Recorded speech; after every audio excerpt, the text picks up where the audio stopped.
obviously the history of capitalism and empire are very deeply intertwined. You know, there's a theory of capitalism and there's actually existing capitalism. And actually existing capitalism is the other side of the coin of empire. So, you know, I don't think I want to talk about the theory of capitalism exactly, because that's getting into too much abstraction. So I'll talk about capitalism as it exists in the world today. And I think you mentioned two aspects of it. So, you know, other countries became liberated under capitalism, right? In the capitalist world order.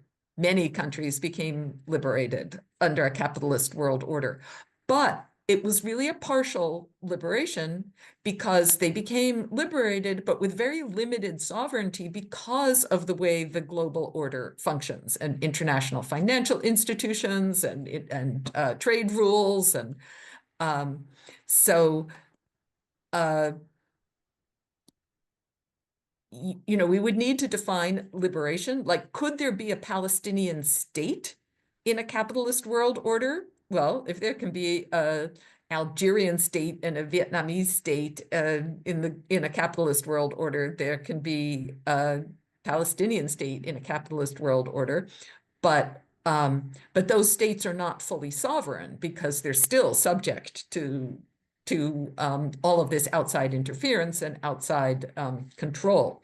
So that's one piece of it. But the other piece of it is you talked about, well, two other pieces of it. One, you talked about AIPAC and the role that money plays in US politics, but also the role that Israel plays in the larger US geopolitical game. So,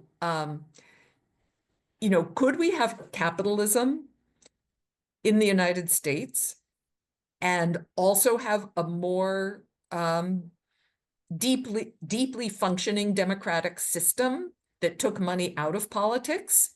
In theory, we could, but I don't see that on the horizon right now. But I don't think it's impossible to have a capitalist economic system and have a democratic political system coexist, just because that's not, like, here we don't really have a democratic political system. But I could envision ways that our political system could be made a lot more democratic without totally overthrowing capitalism.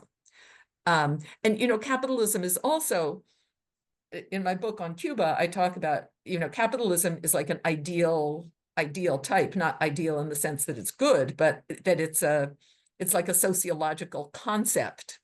So, you know, in reality, every capitalist country has a state sector, and almost every socialist country has a capitalist sector.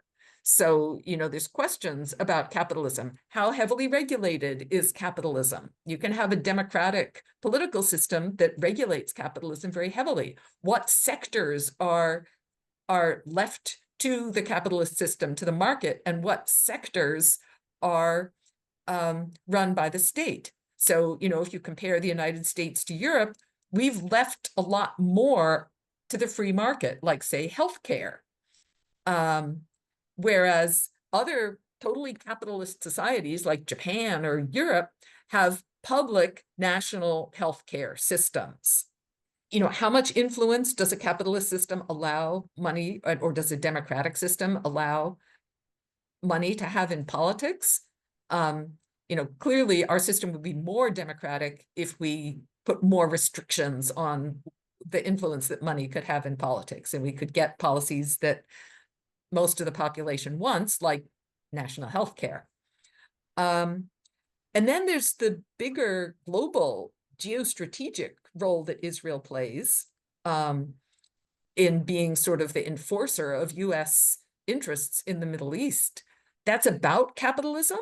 But again, there are capitalist countries like, you know, South Korea that don't have that particular reliance on Israel and that particular imperial drive to dominate the world that the United States has. You know, in a way, I think it's too simple to say, well, of course, capitalism is the cause of everything that's bad, but could we have Palestinian liberation in a world where there's capitalism? I don't think that necessarily have to be impossible. It just is impossible right now.